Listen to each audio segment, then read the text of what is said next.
What many atheists do at this point is revise the definition of atheism so that it is no longer the view that God does not exist, but it becomes merely the absence of belief in God.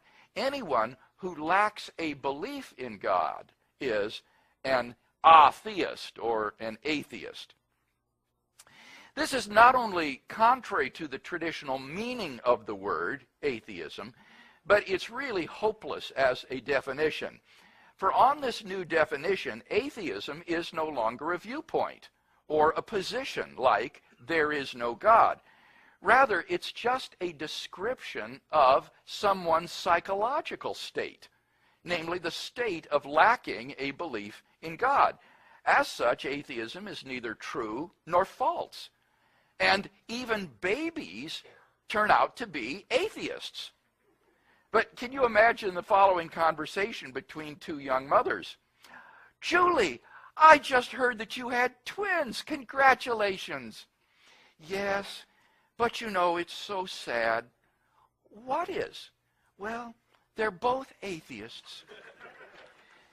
On this definition, even our cat Muff, whom I'm sure has never entertained any thought about the question, turns out to be an atheist.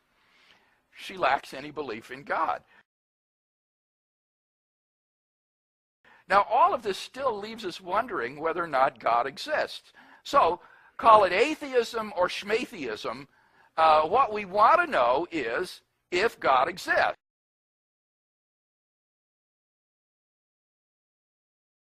And anyone who says that he does not needs to have some evidence or arguments for his position.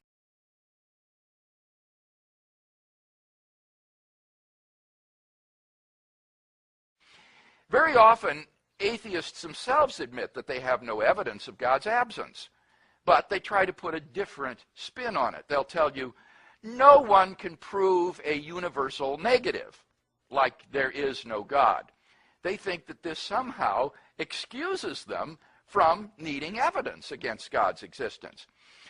But not only is it false that you cannot prove a universal negative, all you have to do is show that something is self-contradictory to prove that no such thing can exist.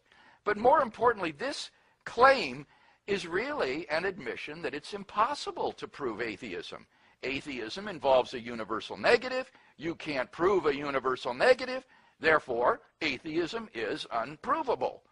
It turns out that it is the atheist who is believing a view for which there is and can be no evidence. So this argument ought to be part of the Christian's apologetic arsenal.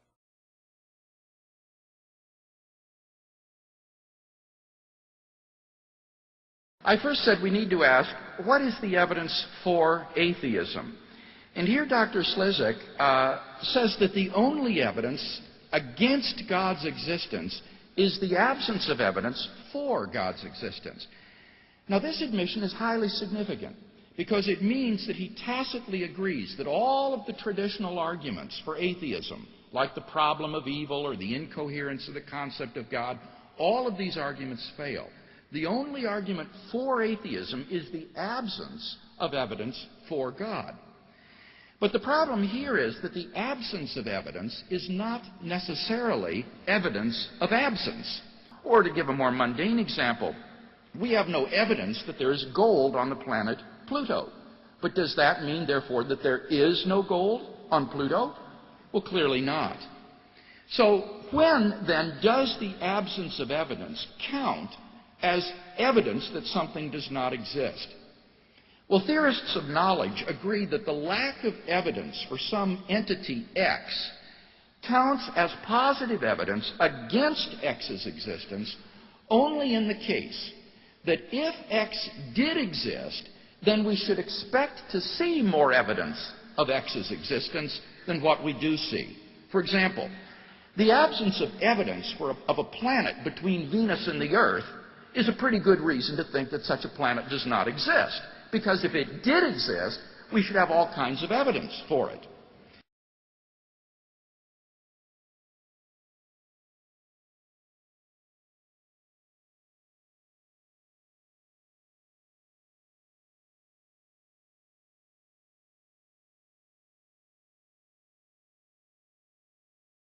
You can know that God exists wholly apart from arguments, simply by personally experiencing Him.